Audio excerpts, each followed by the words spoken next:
भगवान श्री कृष्ण का प्राकट्य होगा आज।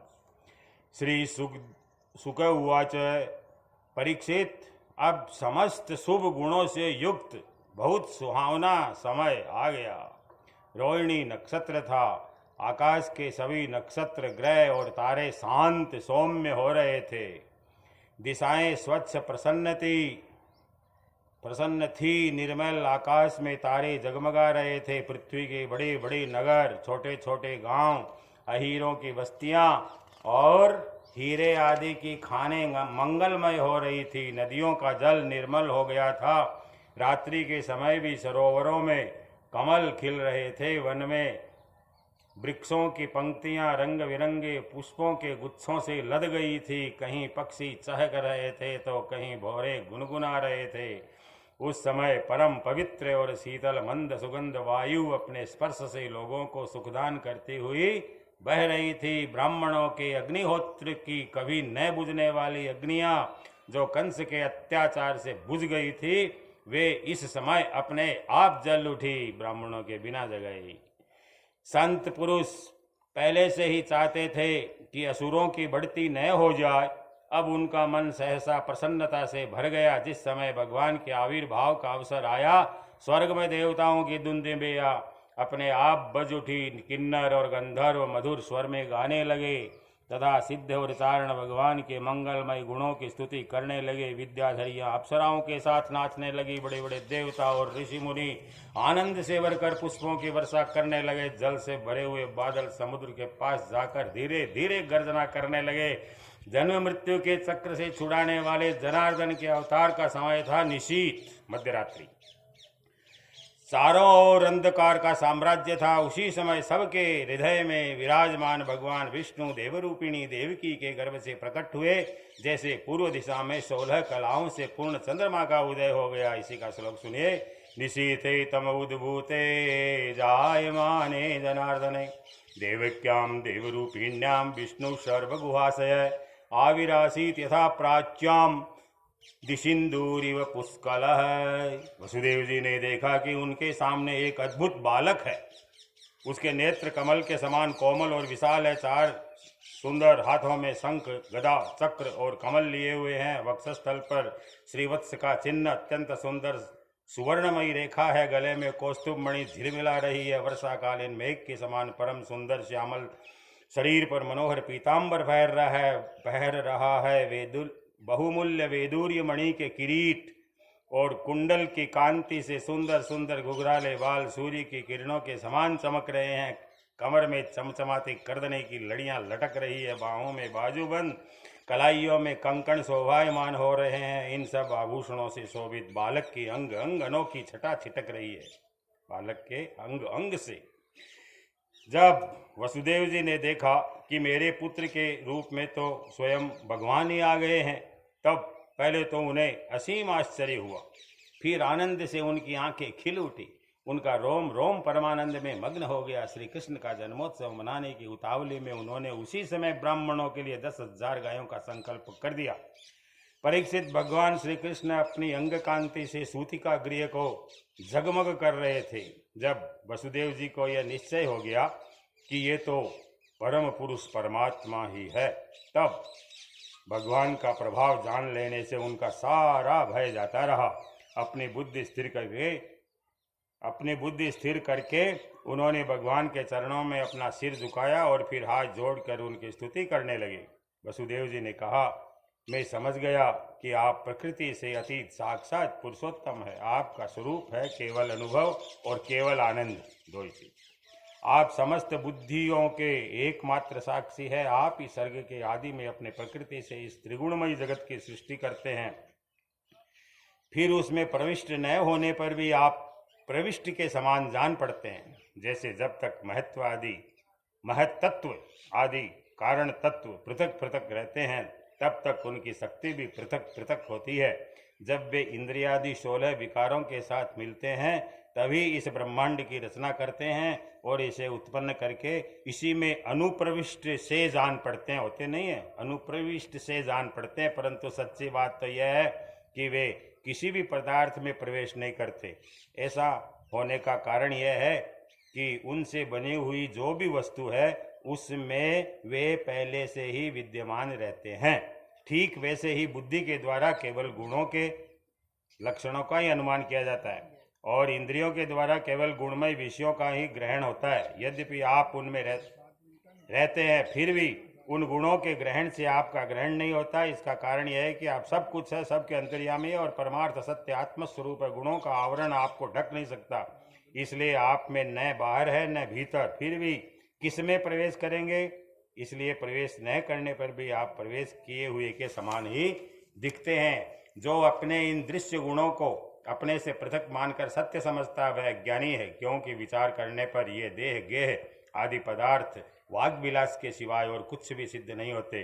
विचार के द्वारा जिस वस्तु का अस्तित्व सिद्ध नहीं होता बल्कि जो बाधित हो जाती है उसको सत्य मानने वाला पुरुष बुद्धिमान कैसे हो सकता है? प्रभु कहते हैं कि आप स्वयं समस्त क्रियाओं, गुणों, विकारों से रहित है, फिर भी इस जगत की सृष्टि, स्थिति, प्रलय आपसे ही होते हैं।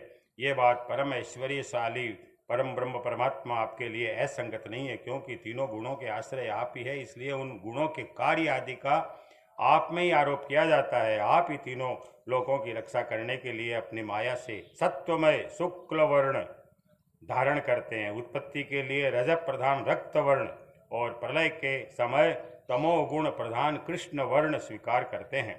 प्रभो, आप सर्वशक्तिमान और सबके स्वामी है। इस संसार की रक्षा के लिए ही आपने मेरे घर अवतार लिया है। आजकल कोटि कोटि असुर सेनापतियों ने राजा का नाम धारण कर रखा है और अपने अधीन बड़ी बड़ी सेनाएं कर रखी है। आप उन सब का संहार करेंगे। देवताओं के भी आराध्य देव प्रभो, ये कंस बड़ा दुष्ट है। इसे जब मालूम हुआ कि आपका अवतार हमारे घर होने वाला है, तब उसने आपके भय से आपके बड़े भाइयों को मार डाला। अभी उसके दूत आपके अवतार का समाचार उसे सुनाएंगे और वह अभी अभी हाथ में शस्त्र लेकर दौड़ा आएगा। सुखदेव जी कहते हैं, परीक्षित, इधर देवकी ने देखा कि मेरे पुत्र में तो पुरुषोत्तम भगवान के सभी लक्षण मौजूद है। पहले तो उन्हें कंस से कुछ भय मालूम हुआ, परंतु फिर वे बड़े पवित्र भाव से मुस्कुराती हुई स्तुति करने लगी। माता देवकी ने कहा, प्रभो, देवों ने आपके जिस रूप को अव्यक्त और सबका कारण बतलाया है, जो ब्रह्म ज्योति स्वरूप समस्त गुणों से रहित और विकारहीन है, उसे विशेषण रहित, अनिर्वचनीय, निष्क्रिय और केवल विशुद्ध सत्ता के रूप में कहा गया। वही बुद्धि आपके प्रकाशक विष्णु आप स्वयं है। जिस समय ब्रह्मा की आयु पूरी 2 परार्ध समाप्त हो जाते हैं, काल शक्ति के प्रभाव से सारे लोक नष्ट हो जाते हैं, पंच महाभूत अहंकार में, अहंकार महत्त्व में और महत्त्व प्रकृति में लीन हो जाता है, उस समय एकमात्र आप ही शेष रह जाते हैं। इसी से आपका नाम शेष है। प्रकृति के एकमात्र सहायक प्रभु निमेष से लेकर वर्ष पर्यंत अनेक विभागों में विभक्त जो काल है, पल पल का जो रचा हुआ काल का, समय का जो ताना बना है, जिसकी चेष्टा से यह संपूर्ण विश्व सश्रेष्ठ हो रहा है और जिसकी कोई सीमा नहीं है, वह आपकी लीला मात्र है। आप सर्वशक्तिमान और परम कल्याण के आश्रय है। मैं आपकी शरण लेती हूँ प्रभो। ये जीव मृत्युग्रस्त हो रहा है। यह मृत्यु रूप काल व्याल से भयभीत होकर संपूर्ण लोकांतर में भटकता रहा है, परंतु इसे कभी कहीं भी ऐसा स्थान न मिल सका जहाँ यह निर्भय होकर रहे। आज बड़े भाग्य से इसे आपके चरणार बिंदों की शरण मिल गई, अतः अब यह स्वस्थ होकर सुख की नींद सो रहा है। औरों की तो बात ही क्या, स्वयं मृत्यु भी इससे भयभीत होकर भाग गई है। प्रभो, आप हैं भय भक्तहारी और हम लोग हैं इस दुष्ट कंस से बहुत ही भयभीत हैं। अतः आप हमारी रक्षा कीजिए। आपका यह चतुर्भुज दिव्य रूप ध्यान की वस्तु है। इसे केवल मांस मज्जामय शरीर पर ही दृष्टि रखने वाले देहाभिमानी पुरुषों के सामने प्रकट मत कीजिए। प्रभु मधुसूदन, इस पापी कंस को ये बात मालूम न हो कि आपका जन्म मेरे गर्भ से हुआ है। मेरा धैर्य टूट रहा है। आपके लिए मैं कंस से बहुत डरी हुई हूँ। विश्वात्मन, आपका यह रूप अलौकिक है। आप शंख, चक्र, गदा और कमल की शोभा से युक्त अपना यह चतुर्भुज छिपा लीजिए। प्रलय के समय आप इस संपूर्ण विश्व को अपने शरीर में वैसे ही स्वाभाविक रूप से धारण करते हैं जैसे कोई मनुष्य अपने शरीर में रहने वाले छिद्र रूप आकाश को। वही परम पुरुष परमात्मा आप मेरे गर्भवासी हुए। ये आपकी अद्भुत मनुष्य लीला नहीं तो और क्या है। भगवान ने कहा, देवी, स्वयंभू मनवंतर में जब तुम्हारा पहला जन्म हुआ था उस समय तुम्हारा नाम था प्रश्नि और तुम्हारा नाम था प्रश्नि और ये वसुदेव सुतपा नाम के प्रजापति थे। तुम दोनों के हृदय बड़े ही शुद्ध थे। जब ब्रह्मा जी ने तुम दोनों को संतान उत्पन्न करने की आज्ञा दी तब तुम लोगों ने इंद्रियों का दमन करके उत्कृष्ट तपस्या की।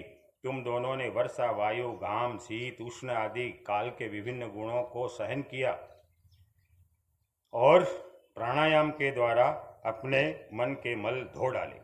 तुम दोनों कभी सूखे पत्ते खा लेते, कभी हवा पीकर रह जाते। तुम्हारा चित्त बड़ा शांत था। इस प्रकार तुम लोगों ने मुझसे अभिष्ट वस्तु प्राप्त करने की इच्छा से मेरी आराधना की। मुझ में चित्त लगाकर ऐसा परम दुष्कर और घोर तप करते करते देवताओं के 12,000 वर्ष बीत गए। पुण्यमयी देवी, उस समय में तुम दोनों पर प्रसन्न हुआ क्योंकि तुम दोनों ने तपस्या, श्रद्धा और प्रेममयी भक्ति से अपने हृदय में नित्य निरंतर मेरी भावना की थी। उस समय तुम दोनों की अभिलाषा पूर्ण करने के लिए वर देने वालों का राजा मैं इसी रूप से तुम्हारे सामने प्रकट हुआ। जब मैंने कहा कि तुम्हारी जो इच्छा हो मुझसे मांग लो, तब तुम दोनों ने मेरे जैसा पुत्र मांगा था। उस समय तक विषय भोगों से तुम लोगों का कोई संबंध नहीं हुआ था, तुम्हारे कोई संतान भी नहीं थी। इसलिए मेरी माया से मोहित होकर तुम दोनों ने मुझसे मोक्ष नहीं मांगा। तुम्हें मेरे जैसा पुत्र होने का वर प्राप्त हो गया और मैं वहाँ से चला गया। अब सफल मनोरथ होकर तुम लोग विषयों का भोग करने लगे। मैंने देखा कि संसार में शील, स्वभाव, उदारता तथा अन्य गुणों में मेरे जैसा दूसरा कोई नहीं है। इसलिए मैं ही तुम दोनों का पुत्र हुआ और उस समय मैं प्रश्नि गर्भ के नाम से विख्यात हुआ। भगवान का नाम है प्रश्नि गर्भ, प्रश्नि माँ, उसके द्वारा सुतपा भक्त। फिर दूसरे जन्म में हुई अदिति और वसुदेव हुए कश्यप। उस समय भी मैं तुम्हारा पुत्र हुआ। मेरा नाम था उपेंद्र। शरीर छोटा होने के कारण लोग मुझे वामन भी कहते थे ये। सती देवी की तुम्हारे इस तीसरे जन्म में भी मैं उसी रूप से फिर तुम्हारा पुत्र हुआ हूँ। मेरी वाणी सर्वदा सत्य होती है। मैंने तुम्हें अपना ये रूप इसलिए दिखला दिया कि तुम्हें मेरे पूर्व अवतारों का स्मरण हो जाए। यदि मैं ऐसा नहीं करता तो केवल मनुष्य शरीर से मेरे अवतार की पहचान नहीं हो पाती। तुम दोनों मेरे प्रति पुत्र भाव तथा निरंतर ब्रह्म भाव रखना। इस प्रकार वात्सल्य, स्नेह और चिंतन के द्वारा तुम मेरे परम पद की प्राप्ति होगी। श्री सुखदेव जी कहते हैं, भगवान इतना कहकर चुप हो गए। तब उन्होंने अपनी योग माया से पिता माता के देखते देखते तुरंत एक साधारण शिशु का रूप धारण कर लिया। तब वसुदेव जी ने भगवान की प्रेरणा से अपने पुत्र को लेकर सूतिका गृह से बाहर निकलने की इच्छा की। उसी समय नंद पत्नी यशोदा के गर्भ से उस समय योग माया का जन्म हुआ। उस योग माया का जन्म हुआ जो भगवान की शक्ति होने के कारण उनके समान ही जन्म रहित है। उसी योग माया ने द्वारपाल और पूर्ववासियों की समस्त इंद्रिय वृत्तियों की चेतना हर ली। वे सब के सब अचेत होकर सो गए। बंदी गृह के सभी दरवाजे बंद थे। उनमें बड़े बड़े किवाड़, लोहे की जंजीरें और ताले पड़े हुए थे। उन्हें बाहर जाना बड़ा ही कठिन था, परंतु वसुदेव जी भगवान कृष्ण को गोद में लेकर ज्यों ही उनके निकट पहुँचे त्यों ही सब दरवाजे आप से आप खुल गए। ठीक वैसे ही जैसे सूर्योदय होते ही अंधकार दूर हो जाता है, उस समय बादल धीरे धीरे गरज कर जल की फुहारें छोड़ रहे थे। इसलिए शेष जी अपने फणों से जल को रोकते हुए भगवान के पीछे पीछे चलने लगे। उन दिनों बार बार वर्षा होती रहती थी, बादवा था ना, इससे यमुना जी बहुत बढ़ गई थी। उनका प्रवाह गहरा और तेज हो गया था। तरल तरंगों के कारण जल फेन ही फेन हो रहा था। फेन माने जागला। सैकड़ों भयानक भंवर पड़ रहे थे। जैसे सीतापति भगवान श्री राम जी को समुद्र ने मार्ग दिया था, वैसे ही यमुना जी ने भगवान को मार्ग दे दिया। वसुदेव जी ने नंद बाबा के गोकुल में जाकर देखा कि सब के सब गोप नींद से अचेत पड़े हुए हैं।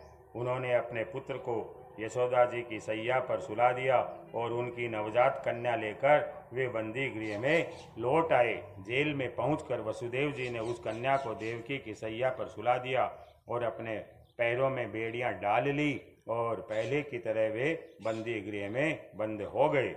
उधर नंद पत्नी यशोदा जी को इतना तो मालूम हुआ कि कोई संतान हुई है, परंतु वे ये न जान सकी कि पुत्र है या पुत्री, क्योंकि एक तो उन्हें बड़ा परिश्रम हुआ था और दूसरे योग माया ने उन्हें अचेत कर दिया था। इति श्रीमद्भागवते महापुराणे पारमहंस्यां संहितायां दशमस्कन्धे पूर्वार्धे श्री कृष्ण जन्मनि तृतीय अध्यायः अथ चतुर्थ अध्यायः। कंस के हाथ से छूटकर योग माया का आकाश में जाकर भविष्यवाणी करना। श्री सुखदेव जी कहते हैं, परीक्षित, जब वसुदेव जी लौट आए तब नगर के बाहरी और भीतरी सब दरवाजे अपने आप ही पहले की तरह बंद हो गए। इसके बाद नवजात शिशु के रोने की ध्वनि सुनकर द्वारपालों की नींद टूटी। वे तुरंत भोजराज कंस के पास गए और देवकी को संतान होने की बात कही। कंस तो बड़ी आकुलता और घबराहट के साथ इसी बात की प्रतीक्षा कर रहा था। द्वारपालों की बात सुनते ही वह झटपट पलंग से उठ खड़ा हुआ और बड़ी शीघ्रता से सूतिका गृह की ओर झपटा। इस बार तो मेरे काल का ही जन्म हुआ है, यह सोचकर वह विह्वल हो रहा था और यही कारण है कि उसे इस बात का भी ध्यान न रहा कि उसके बाल बिखरे हुए हैं। रास्ते में कई जगह वह लड़खड़ा कर गिरते गिरते बचा। बंदी गृह में पहुंचने पर सती देवकी ने बड़े दुख और करुणा के साथ अपने भाई कंस से कहा, मेरे हितैषी भाई, ये कन्या तो तुम्हारी पुत्र वधू के समान है, स्त्री जाति की है, तुम्हें स्त्री की हत्या कदापि नहीं करनी चाहिए।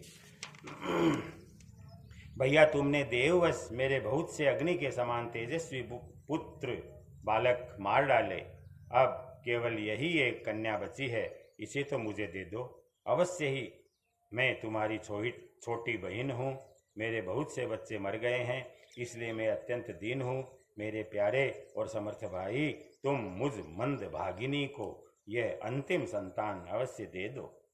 सुखदेव जी कहते हैं, परीक्षित, कन्या को अपनी गोद में छिपाकर देवकी जी ने अत्यंत दीनता के साथ रोते रोते याचना की, परंतु कंस बड़ा दुष्ट था। उसने देवकी जी को झिड़क कर उनके हाथ से वह कन्या छीन ली। अपनी उस नन्ही सी नवजात भाणजी के पैर पकड़कर कंस ने उसे बड़े जोर से एक चट्टान पर दे मारा। स्वार्थ ने उसके हृदय से सौहार्द को समूल उखाड़ फेंका था, परंतु श्री कृष्ण की वह छोटी बहन साधारण कन्या तो थी नहीं, देवी थी। उसके हाथ से छूटकर तुरंत आकाश में चली गई और अपने बड़े बड़े 8 हाथों में आयुध लिए हुए दीख पड़ी। बढ़िया श्लोक है। दिव्य, वह कैसी थी? वह दिव्य माला पहने हुई थी देवी, वस्त्र, चंदन और मणिमय आभूषणों से विभूषित थी। उसके हाथों में धनुष, त्रिशूल, बाण, ढाल, तलवार, शंख, चक्र और गदा, ये 8 आयुध थे। सिद्ध, चारण, गंधर्व, अप्सरा, किन्नर, नागगण बहुत सी भेंटें सामग्री समर्पित करके उसकी स्तुति कर रहे थे। उस समय देवी ने कंस से ये कहा, अरे मूर्ख, तुझे मरने से अरे मूर्ख, मुझे मारने से तुझे क्या मिलेगा? तेरे पूर्व जन्म का शत्रु तुझे मारने के लिए किसी स्थान पर पैदा हो चुका है। अब तू व्यर्थ निर्दोष बालकों की हत्या न किया कर। बोला न मारा, अब तो मत मार। कंस से इस प्रकार कहकर भगवती योग माया वहां से अंतर्धान हो गई और पृथ्वी के अनेक स्थानों में विभिन्न नामों से प्रसिद्ध हुई। देवी की यह बात सुनकर कंस को असीम आश्चर्य हुआ। उसने उसी समय देवकी और वसुदेव को कैद से छोड़ दिया और बड़ी नम्रता से उनसे कहा मेरी प्यारी बहन और बहनोई जी, हाय हाय, मैं बड़ा पापी हूँ। राक्षस जैसे अपने ही बच्चों को मार डालता है, वैसे ही मैंने तुम्हारे बहुत से लड़के मार डाले। इस बात का मुझे बड़ा खेद है। मैं इतना दुष्ट हूँ कि करुणा का तो मुझ में लेस भी नहीं है। मैंने अपने भाई, बंधु और हितैषियों तक का त्याग कर दिया। पता नहीं अब मुझे किस नरक में जाना पड़ेगा। वास्तव में तो मैं ब्रह्मघाती के समान जीवित होने पर भी मुर्दा ही हूँ। केवल मनुष्य ही झूठ नहीं बोलते, विधाता भी झूठ बोलते हैं। उसी पर विश्वास करके मैंने अपनी बहन के बच्चे मार डाले। ओह, मैं कितना पापी हूँ। तुम दोनों महात्मा हो, अपने पुत्रों के लिए शोक मत करो। उन्हें तो अपने कर्मों का ही फल मिला है। सभी प्राणी प्रारब्ध के अधीन है, इसी से वे सदा सर्वदा एक साथ नहीं रह सकते। जैसे मिट्टी के बने हुए पदार्थ बनते और बिगड़ते रहते हैं, परंतु मिट्टी में कोई अदल बदल नहीं होती, वैसे ही शरीर का तो बनना बिगड़ना होता ही रहता है, परंतु आत्मा पर इसका कोई प्रभाव नहीं पड़ता। ज्ञानी तो था। जो लोग इस तत्व को नहीं जानते, वे इस अनात्मा शरीर को ही आत्मा मान बैठते हैं। यही उल्टी बुद्धि अथवा ज्ञान है। अब पश्चाताप कर रहा है कंस। इसी के कारण जन्म और मृत्यु होते हैं, और जब तक यह ज्ञान नहीं मिटता तब तक सुख दुख का संसार से छुटकारा भी नहीं मिलता। मेरी प्यारी बहन, यद्यपि मैंने तुम्हारे पुत्रों को मार डाला है, फिर भी तुम उनके लिए शोक न करो, क्योंकि सभी प्राणियों को विवश होकर अपने कर्मों का फल भोगना पड़ता है। अपने स्वरूप को न जानने के कारण जीव जब तक ये मानता रहता है कि मैं मारने वाला हूँ या मारा जाता हूँ, तब तक शरीर के जन्म और मृत्यु का अभिमान करने वाला वह अज्ञानी बाध्य और बाधक भाव को प्राप्त होता है, अर्थात वह दूसरों को दुख देता है और स्वयं भी दुख भोगता है।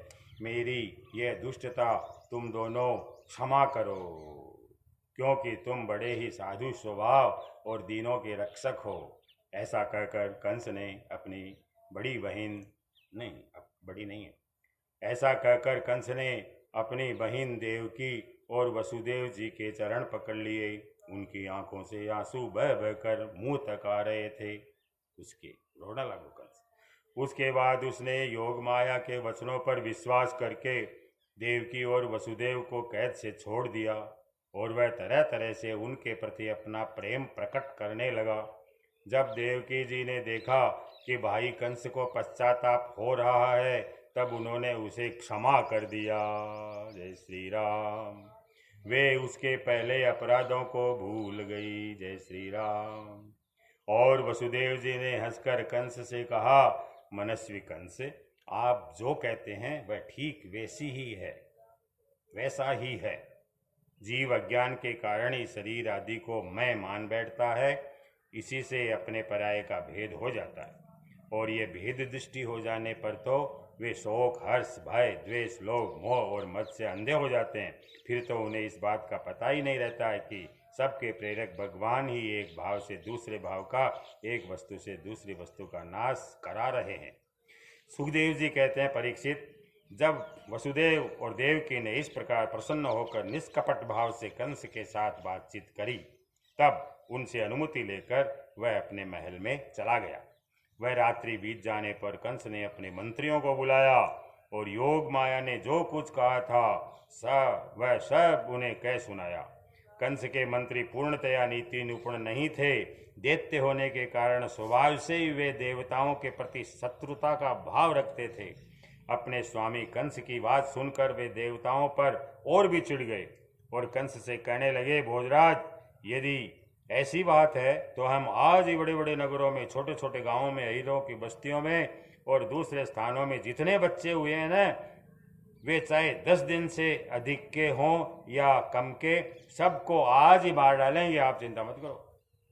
समर भीरु देवगण युद्ध में डरकर भाग वाला देवतागण युद्ध उद्योग करके ही क्या करेंगे। वे तो आपके धनुष के टंकार सुनकर ही सदा सर्वदा घबराए रहते हैं। जिस समय युद्ध भूमि में आप चोट पर चोट करने लगते हैं, बाण वर्षा से घायल होकर अपने प्राणों की रक्षा के लिए समरांगण छोड़कर देवता लोग पलायन परायण होकर इधर उधर भाग जाते हैं।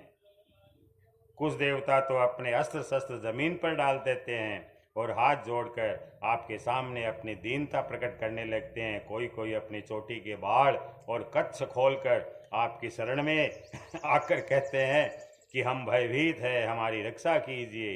आप उन शत्रुओं को नहीं मारते जो अस्त्र शस्त्र भूल गए हों, जिनका रथ टूट गया हो, जो डर गए हों, जो लोग युद्ध छोड़कर अन्य मनस्क हो गए हो, जिनका धनुष टूट गया हो या जिन्होंने युद्ध से अपना मुख मोड़ लिया हो, उन्हें भी आप नहीं मारते।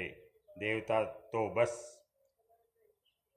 तो बस वहीं वीर बनते हैं जहां कोई लड़ाई झगड़ा न हो। रणभूमि के बाहर वे बड़ी बड़ी डींग हाँकते हैं, उनसे तथा एकांतवासी विष्णु, वनवासी शंकर, अल्पवीर्य इंद्र तथा तपस्वी ब्रह्मा से भी हमें क्या भय हो सकता है।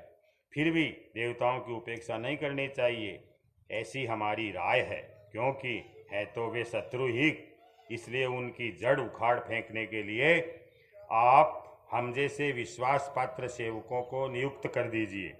जब मनुष्य के शरीर में रोग हो जाता है तो उसकी चिकित्सा नहीं की जाती, उपेक्षा कर दी जाती है, तब रोग अपनी जड़ जमा लेता है और फिर वह असाध्य हो जाता है।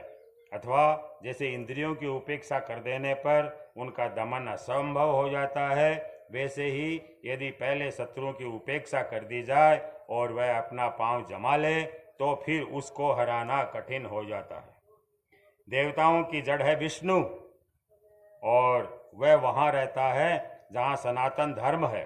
सनातन धर्म की जड़ है वेद, गो, ब्राह्मण, तपस्या और वे यज्ञ जिनमें दक्षिणा दी जाती है।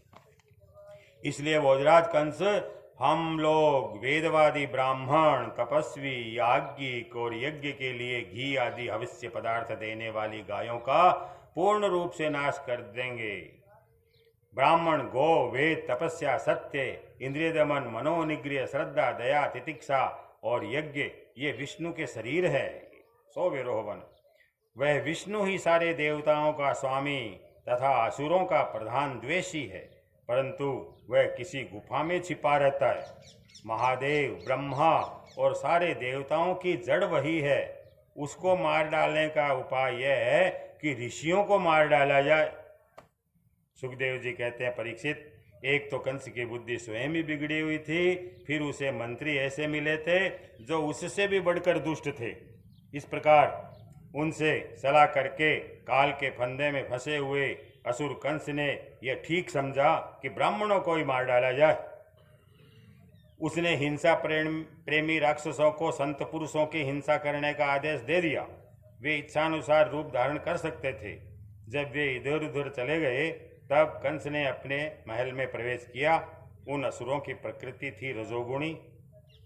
तमोगुण के कारण उनका चित्त उचित और अनुचित विवेक की शक्ति से रहित हो गया था। उनके सिर पर मौत नाच रही थी। यही कारण है कि उन्होंने संतों से द्वेष किया।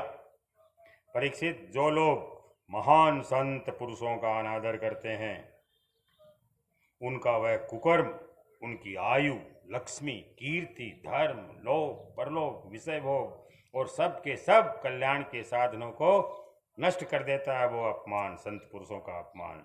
आयु, श्रिय, यशो, धर्मम लोकानाशीष एव च हन्ति श्रेयांसि सर्वाणि पुंसो महदतिक्रमः। इति श्रीमद्भागवते महापुराणे पारमहंस्यां संहितायां दशमस्कन्धे पूर्वार्धे चतुर्थोऽध्यायः। अथ पंचम अध्यायः। गोकुल में भगवान का जन्मोत्सव। सुखदेव जी कहते हैं, परीक्षित, नंद बाबा बड़े मनस्वी और उदार थे। उनका मन होने पर तो पुत्र का जन्म होने पर तो उनका हृदय विलक्षण आनंद से भर गया। उन्होंने स्नान किया और पवित्र होकर सुंदर सुंदर वस्त्राभूषण धारण किए। फिर वेदज्ञ ब्राह्मणों को बुलाकर स्वस्ति वाचन और अपने पुत्र का जात कर्म संस्कार करवाया। साथ ही देवता और पितरों की विधि पूर्वक पूजा भी करवाई। उन्होंने ब्राह्मणों को वस्त्र और आभूषणों से सुसज्जित 2 लाख गायें दान की। रत्नों और सुनहरे वस्त्रों से ढके हुए तिल के 7 पहाड़ दान किए, तिल का पहाड़।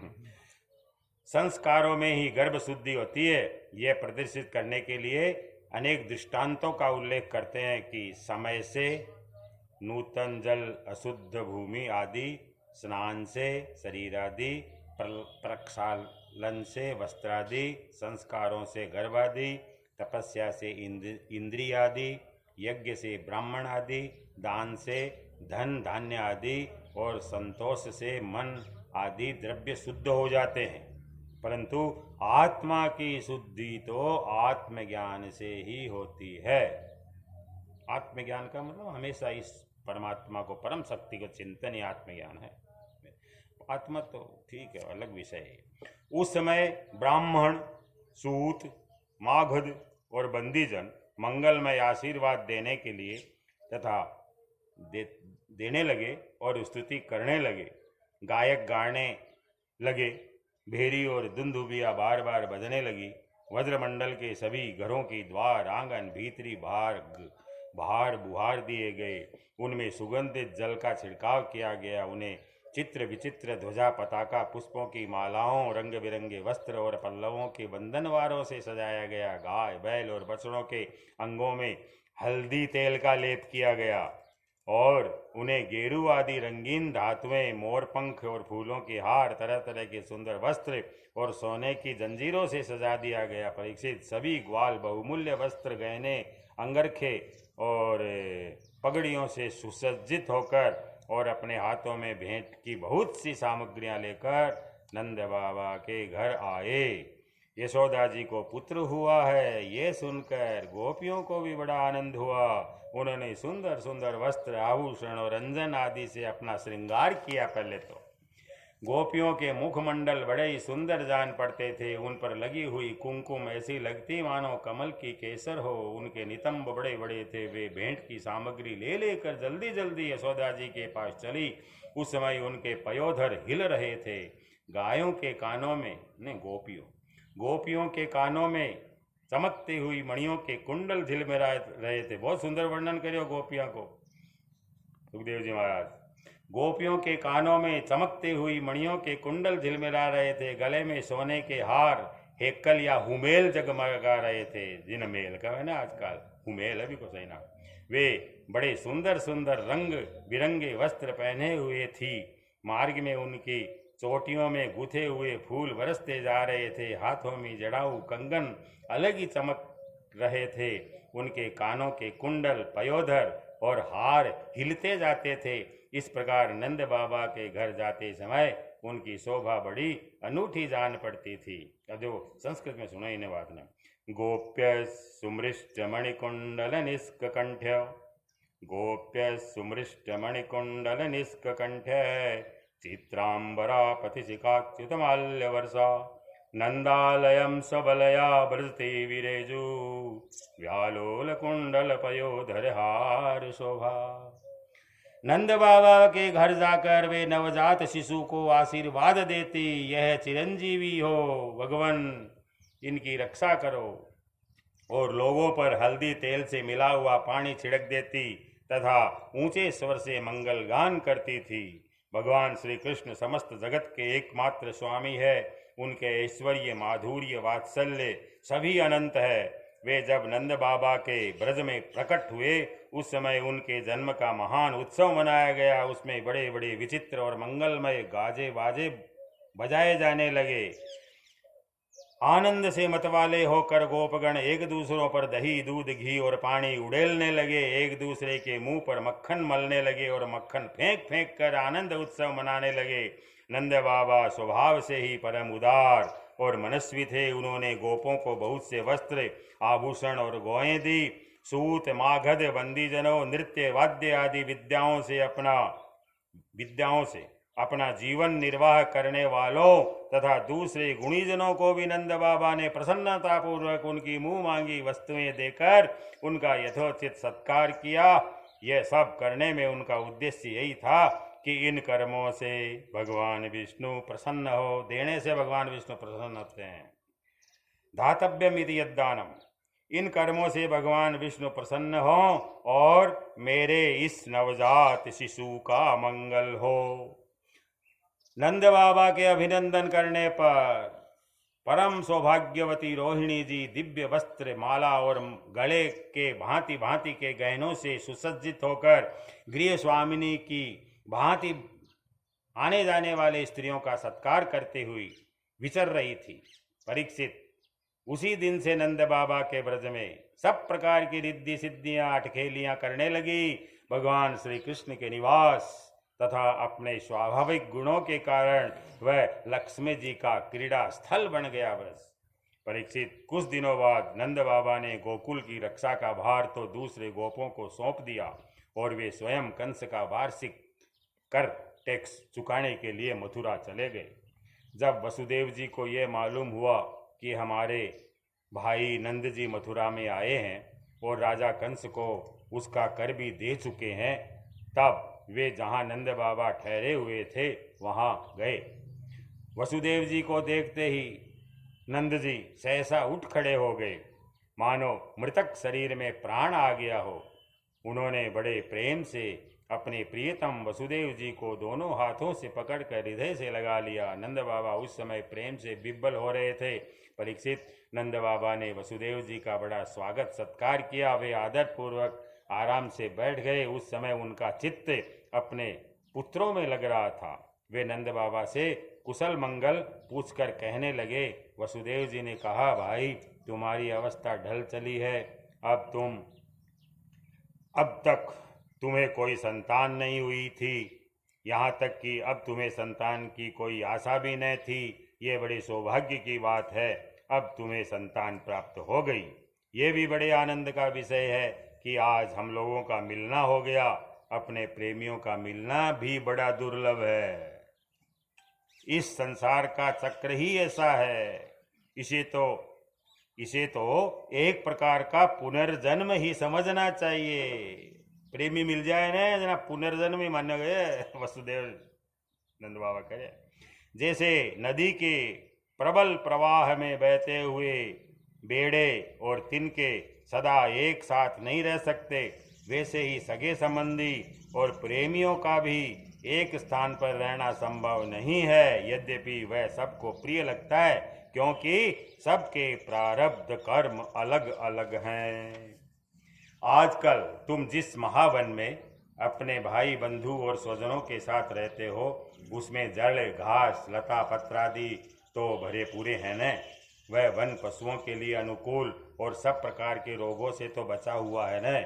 भाई, मेरा लड़का अपनी माँ रोहिणी के साथ तुम्हारे ब्रज में रहता है। उसका लालन पालन तुम और यशोदा करते हो, इसलिए वह तो तुम्ही को अपने माता पिता मानता होगा। वह अच्छी तरह है न। मनुष्य के लिए वे ही धर्म अर्थ काम और शास्त्र विहित है। मनुष्य के लिए वे ही धर्म अर्थ और काम शास्त्र विहित हैं, जिनसे उसके स्वजनों को सुख मिले। जिनसे केवल अपने को ही सुख मिलता है, किंतु अपने स्वजनों को दुख मिलता है, वे धर्म अर्थ और काम हितकारी नहीं है। नंद बाबा ने कहा, भाई वसुदेव, कंस ने देवकी के गर्भ से उत्पन्न तुम्हारे कई पुत्र मार डाले। अंत में एक सबसे छोटी कन्या बच रही थी, वह भी स्वर्ग सिधार गई। इसमें संदेह नहीं कि प्राणियों का सुख दुख भाग्य पर ही अवलंबित है। भाग्य ही प्राणी का एकमात्र आश्रय है। जो जान लेता है कि जीवन के सुख दुख का कारण भाग्य ही है, वह उनके प्राप्त होने पर मोहित नहीं होता। सुख दुख के प्राप्त होने पर मोहित नहीं होते यानी जन। वसुदेव जी ने कहा, भाई तुमने राजा कंस को उसका सालाना कर चुका दिया। हम दोनों मिल भी चुके। अब तुम्हें यहाँ अधिक दिन नहीं ठहरना चाहिए, क्योंकि आजकल गोकुल में बड़े बड़े उत्पात हो रहे हैं। श्री सुखदेव जी कहते हैं, परीक्षित, जब वसुदेव जी ने इस प्रकार कहा, तब नंद आदि गोपों ने उनसे अनुमति ले ली और बैलों से जुते हुए छकड़ों पर सवार होकर गोकुल की यात्रा करी। इति श्रीमद्भागवते महापुराणे पारमहंस्यां संहितायां दशमस्कन्धे पूर्वार्धे नंद वसुदेव संगमो नाम 5वां अध्यायः। अथ षष्ठ अध्याय। पूतना उद्धार। सुखदेव जी कहते हैं, परीक्षित, नंद बाबा जब मथुरा से चले तब रास्ते में विचार करने लगे कि वसुदेव जी का कथन झूठा नहीं हो सकता कि उत्पात राक्षसों का। इससे उनके मन में उत्पात होने की आशंका हो गई। तब उन्होंने मन ही मन भगवान की शरण है, वही रक्षा करेंगे, ऐसा निश्चय कर लिया। पूतना नाम की एक बड़ी क्रूर राक्षसी थी। उसका एक ही काम था, बच्चों को मारना। कंस की आज्ञा से वह नगर, ग्राम और अहीरों की बस्तियों में बच्चों को मारने के लिए घुमा करती थी। जहाँ के लोग अपने प्रतिदिन के कामों में राक्षसों के भय को दूर भगाने वाले भक्तवत्सल भगवान के नाम, गुण और लीलाओं का श्रवण, कीर्तन और स्मरण नहीं करते, वे ही ऐसी राक्षसियों का बल, वहाँ पर ही ऐसी राक्षसियों का बल चलता है। फिर से सुनिए, जहाँ के लोग अपने प्रतिदिन के कामों में राक्षसों के भय को दूर भगाने वाले भक्तवत्सल भगवान के नाम, गुण और लीलाओं का श्रवण, कीर्तन, स्मरण नहीं करते, वहीं ऐसी राक्षसियों का बल चलता है। वह पूतना आकाश मार्ग से चल सकती थी और अपनी इच्छा के अनुसार रूप भी बना लेती थी। एक दिन नंद बाबा के गोकुल के पास आकर उसने माया से अपने को एक सुंदरी युवती बना लिया। गोकुल के भीतर घुस गई। उसने बड़ा सुंदर रूप बनाया था। उसकी चोटियों में बेल के फूल गूंथे हुए थे, सुंदर वस्त्र पहने हुए थी। जब उसके कर्ण फूल हिलते थे तब उनकी चमक से मुख की ओर लटकी हुई अलकें और भी शोभायमान हो जाती थी। उसके नितंब और कुछ कलश ऊंचे ऊंचे थे और कमर पतली थी। वह अपनी मधुर मुस्कान और कटाक्षपूर्ण चितवन से ब्रजवासियों का चित्त चुरा रही थी। उस रूपवती रमणी को हाथ में कमल लेकर आते देख गोपियां ऐसी उत्प्रेक्षा करने लगी मानो स्वयं लक्ष्मी जी अपने पति का दर्शन करने के लिए आ रही है। पूतना बालकों के लिए ग्रह के समान थी। वह इधर उधर बालकों को ढूंढती हुई अनायास ही नंद बाबा के घर में घुस गई। वहां उसने देखा कि बालक श्री कृष्ण सैया पर सोए हुए हैं। परीक्षित, भगवान श्री कृष्ण दुष्टों के काल हैं, परंतु जैसे आग राख की ढेरी में अपने को छिपाए हुए हो, वैसे ही उस समय उन्होंने अपने प्रचंड तेज को छिपा रखा था। भगवान श्री कृष्ण चर अचर सभी प्राणियों की आत्मा है, इसलिए उन्होंने उसी क्षण जान लिया कि यह बच्चों को मार डालने वाली पूतना ग्रह है और अपने नेत्र बंद कर लिए। नेत्र बंद करने में बहुत उत्प्रेक्षा 21 प्रकार की कल्पना उत्प्रेक्षा करी है विद्वान लोग कि नेत्र क्यों बंद करया भगवान। जैसे कोई पुरुष ब्रह्मवश सोए हुए सांप को रस्सी समझकर उठा ले, वैसे ही अपने काल रूप भगवान श्री कृष्ण को पूतना ने अपनी गोद में उठा लिया। मखमली म्यान के भीतर छिपी हुई तीखी धार वाली तलवार के समान पूतना का हृदय तो बड़ा कुटिल था, किंतु ऊपर से वह बहुत मधुर और सुंदर व्यवहार कर रही थी। देखने में वह एक भद्र महिला के समान जान पड़ती थी। इसलिए रोहिणी और यशोदा जी ने उसे घर के भीतर आई देखकर भी उसकी सौंदर्य प्रभा से हतप्रभसी होकर कोई रोक टोक नहीं की और चुपचाप खड़ी खड़ी देखती रही। इधर भयानक राक्षसी पूतना ने बालक श्री कृष्ण को अपनी गोद में लेकर उनके मुंह में अपना स्तन दे दिया, जिसमें बड़ा भयंकर और किसी प्रकार भी न पचने वाला विष लगा हुआ था। भगवान ने क्रोध को अपना साथी बनाया और दोनों हाथों से उसके स्तनों को जोर से दबाकर उसके प्राणों के साथ उसका दूध पीने लगे। वे उसका दूध पीने लगे और उनका साथी क्रोध प्राण पीने लगा। अब तो पूतना के प्राणों के आश्रयभूत सभी मर्मस्थान फटने लगे। वह पुकारने लगी, अरे छोड़ दे, छोड़ दे, अब बस कर। वह बार बार अपने हाथ और पैर पटक पटक कर रोने लगी। उसके नेत्र उलट गए, उसका सारा शरीर पसीने से लथपथ हो गया। इसका श्लोक सुनो। माँ नहीं, इसी का श्लोक है।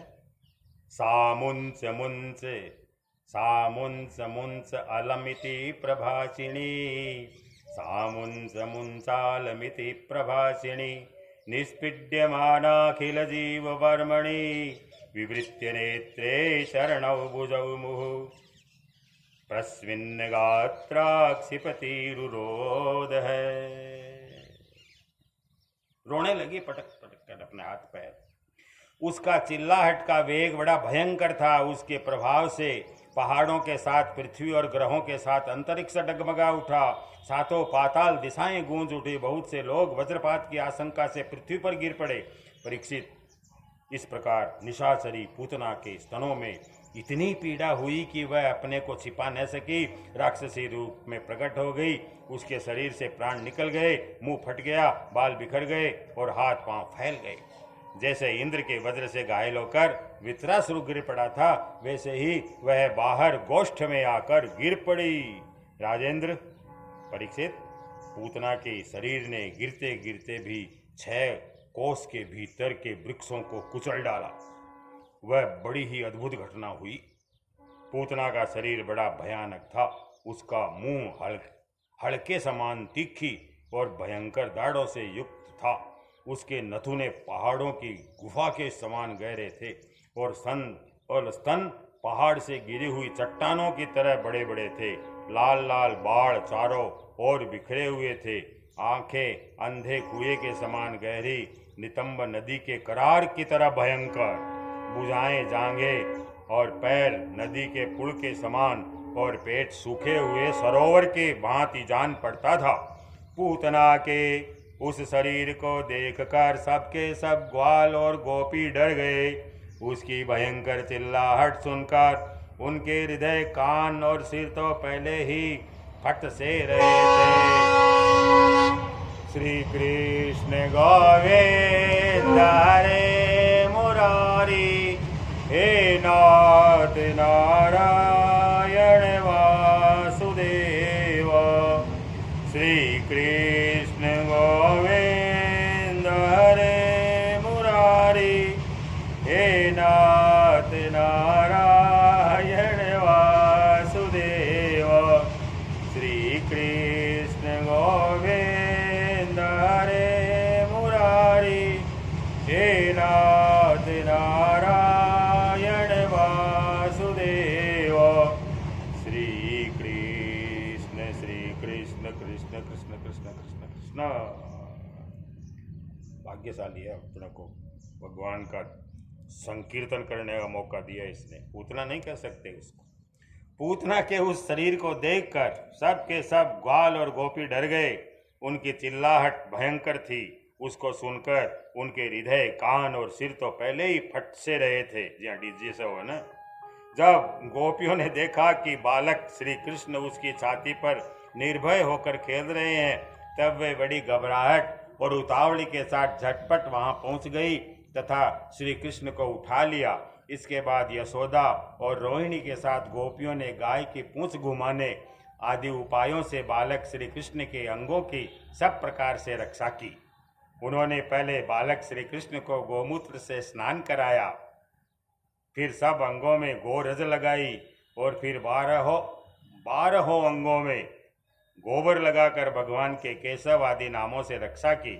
इसके बाद गोपियों ने आचमन करके अज आदि 11 बीज मंत्रों से अपने शरीरों में अलग अलग अंगन्यास एवं करन्यास किया और फिर बालक के अंगों में बीजन्यास किया। नीचे वर्णन टिप्पा।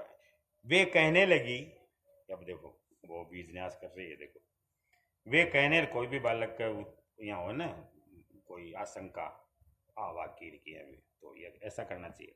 वे कहने लगी, अजन्मा भगवान तेरे पैरों की रक्षा करे, मणिमान घुटनों की, यज्ञ पुरुष जांघों की, अच्युत कमर की, हयग्रीव पेट की, केशव हृदय की, ईश वक्षस्थल की, सूर्य कंठ की, विष्णु बाहों की, गुरुक्रम मुख की और ईश्वर सिर की रक्षा करे। एक श्लोक है पूरा ये। चक्रधर भगवान रक्षा के लिए तेरे आगे रहें, गदाधारी श्री हरि पीछे, क्रमशः धनुष और खड्ग धारण करने वाले भगवान मधुसूदन और अजन दोनों बगल में, शंखधारी उरुगा चारों कोनों में, उपेंद्र ऊपर, हलधर पृथ्वी पर और भगवान परम पुरुष तेरे सब ओर से रक्षा के लिए तैयार रहे। ऋषिकेश भगवान इंद्रियों की और नारायण प्राणों की रक्षा करे। श्वेत दीप के अधिपति चित्त की और योगेश्वर मन की रक्षा करे। प्रश्नि गर्भ तेरी बुद्धि की, वही प्रश्नि मातर आया था ना, प्रश्नि गर्भ तेरी बुद्धि की और परमात्मा भगवान तेरे अहंकार की रक्षा करे। खेलते समय गोविंद रक्षा करे, सोते समय माधव रक्षा करे, चलते समय भगवान वैकुंठ और बैठते समय भगवान श्रीपति तेरी रक्षा करे। भोजन के समय समस्त ग्रहों को भयभीत करने वाले यज्ञ भोक्ता भगवान तेरी रक्षा करे। बहुत बढ़िया है। डाकिनी, राक्षसी और कुष्मांडा आदि बाल ग्रह, भूत प्रेत, पिशाच, यक्ष, राक्षस और विनायक, कोटरा, रेवती, ज्येष्ठा, पूतना, मातृका आदि शरीर, प्राण तथा इंद्रियों का नाश करने वाले उन्माद, पागलपन एवं अपस्मार, मृगी आदि रोग, स्वप्न में देखे हुए महान उत्पात, वृद्ध ग्रह, बालक ग्रह आदि ये सभी अनिष्ट भगवान विष्णु का नामोच्चारण करने से भयभीत होकर नष्ट हो जाए। ये बीज मंत्र। सुखदेव जी कहते हैं, परीक्षित, इस प्रकार गोपियों ने प्रेम पास में बंधकर भगवान श्री कृष्ण की रक्षा की। माता यशोदा ने अपने पुत्र को स्तन पिलाया और फिर पालने पर सुला दिया।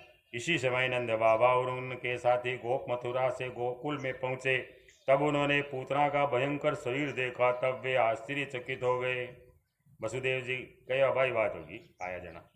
वे कहने लगे, यह तो बड़े आश्चर्य की बात है। अवश्य ही वसुदेव के रूप में किसी ऋषि ने जन्म ग्रहण किया है, अथवा संभव है वसुदेव जी पूर्व जन्म में कोई योगेश्वर रहे हों, क्योंकि उन्होंने जैसा कहा था वैसा ही उत्पात यहाँ देखने में आ रहा है। तब तक ब्रजवासियों ने कुल्हाड़ी से पूतना के शरीर को टुकड़े टुकड़े कर डाला और गोकुल से दूर ले जाकर लकड़ियों पर रखकर जला दिया।